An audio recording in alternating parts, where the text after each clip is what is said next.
It's nothing new. I think it's always been the case in history that governments, when they have power given to them, are quite likely to want to keep it. Mm-hmm. Not that you're not sentimental. You're deliberately not sentimental. It's not that you don't feel. I'm not going to cry over the poor. I'm not going to cry over people in need, because if I do, it will cut down my ability to be effective. I see. If you go into a hospital and you've had an accident, if the doctor starts crying over you, you'd want to know what the hell they're doing. What they should be doing is trying to sort you out, rather than saying, "Oh, never received any money from the Koch brothers." From what I understand, the AIER is not funded, or has. I think they had one conference that was funded by the Koch brothers, but they're not affiliated with the Koch brothers. I'm not affiliated with the AIER. I don't understand this attack other than as a sign of weakness, because it's essentially like a trying to, I once went to Disneyland. Does that mean I am in favor of the greed of Scrooge McDuck? I mean, that's the kind of logic this argument makes. Of course. I've been to Disneyland many times. There we have it. And the reason why I voted against the extension of the powers last week, and all of my party did as well, is because we are liberal. Because I think that the government was asking for powers it didn't need for longer than it would have needed them for anyway, and that the guidance was sufficient. And I think that what we've got is a government that does an awful lot of talking about liberty. That's kind of core to its narrative. But the minute the rubber hits the road, they're not liberals or libertarians. They're authoritarian in their instinct. And if it was only this as a one-off, you could perhaps excuse it maybe. But it came in the same week as we had the crime and sentencing bill, where people get locked up for up to 10 years for just disagreeing with the government. And, any old fascist can, defend the right to people they agree with.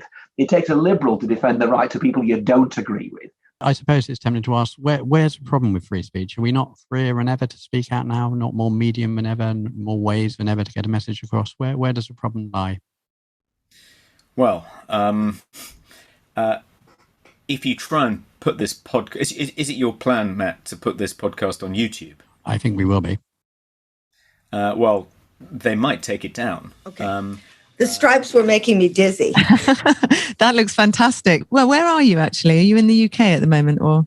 No, I'm in New York. I do want to say how very excited I am to see you again. You won't remember this, but I met you in the 90s when I started work as a journalist at The Big Issue, and you were absolutely fantastic. I've admired you for decades. I used to come and I used to have bits of paper and I ask you to fill in my celebrity questionnaire. I lost my questionnaire This is a great expression. I didn't make it up.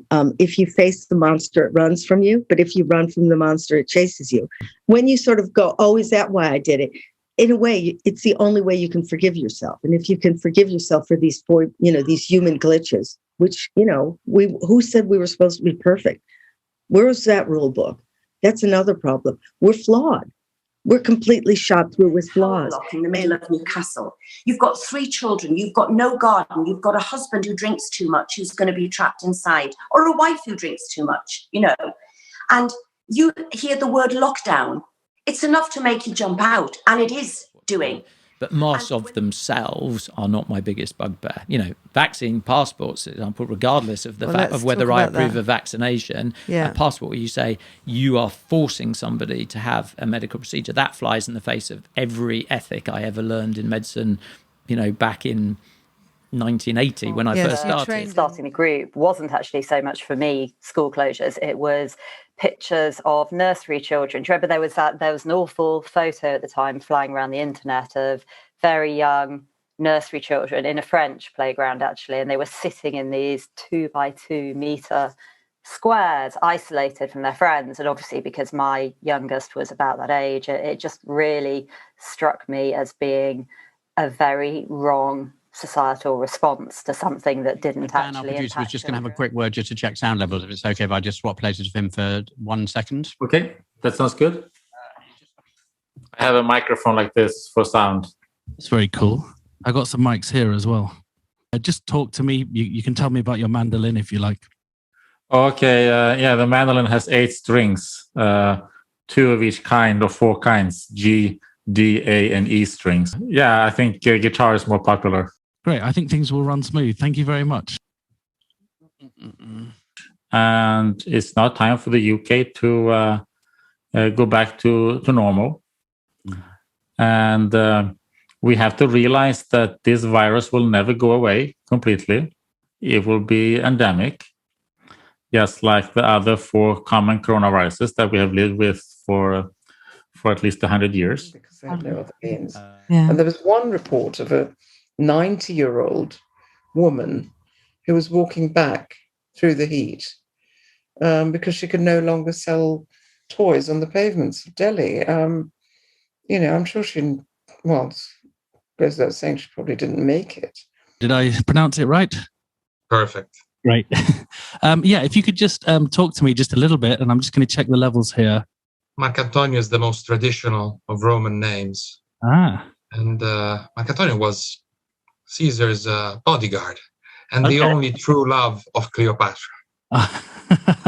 Yeah, well, it's more that you've got a light side and a dark side, so if we can brighten up the dark side in any way. Is that the dark? That's the dark, yes.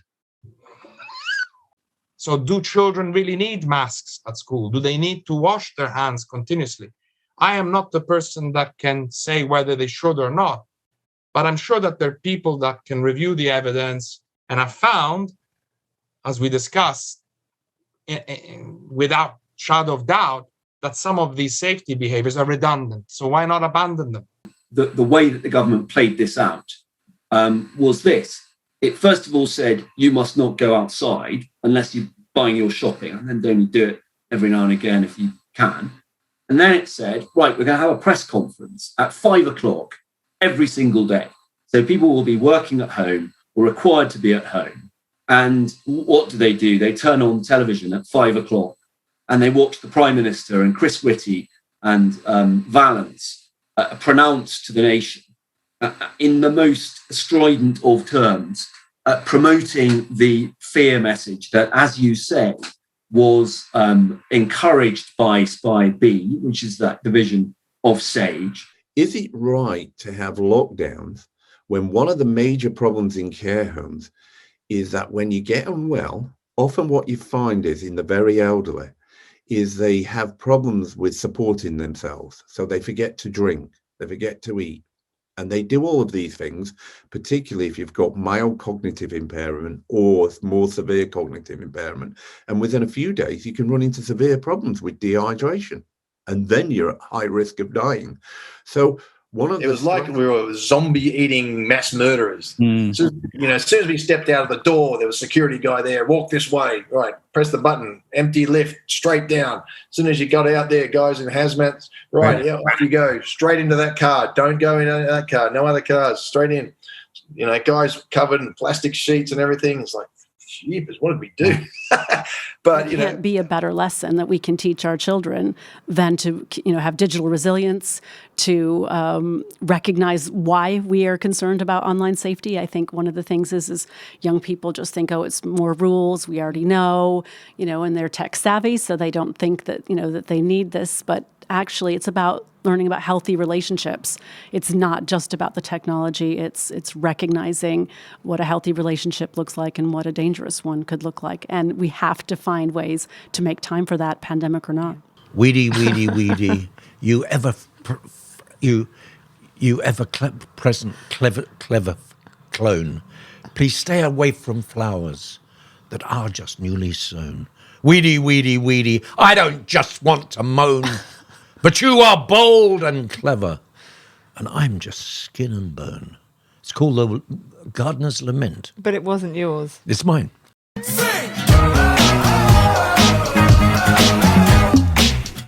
Hey, I'm Ed Sheeran. Back in September of 2016, I donated to the Jam Bus to help get them a new bus. I'd like to say a big thank you to Ed Sheeran. Thank you very, very much for starting this all off for us and to buy us this bus. The pandemic has put some spanners in the works, unfortunately. We haven't actually been teaching in the Jam Bus now for over a year. 1, 2, 3, 4.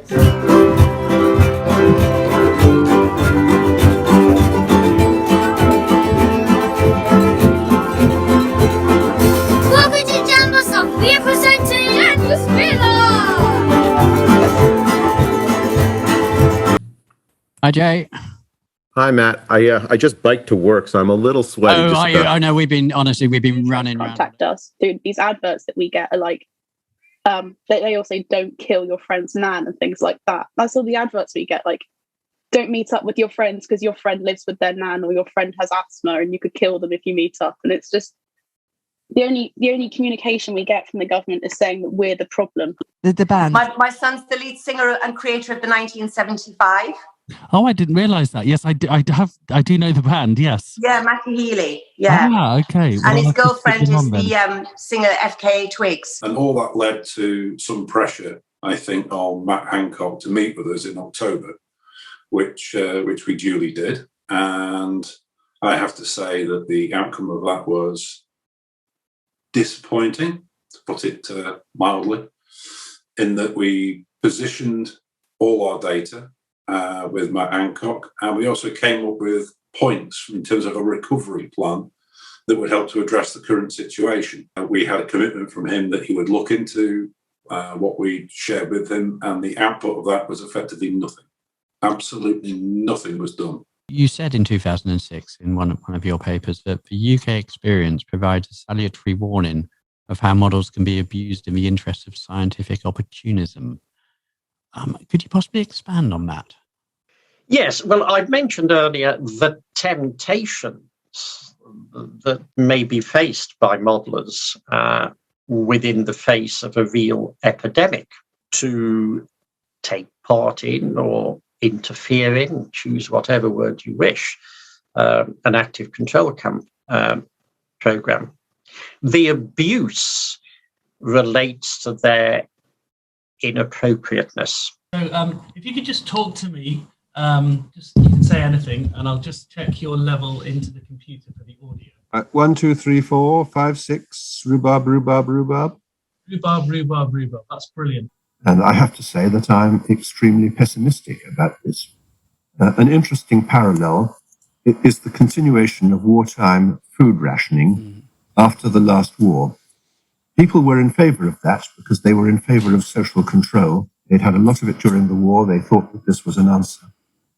In the 1950 and 51 general elections, the Labour Party lost its majority entirely because people with 5 years more experience of social control got fed up with it.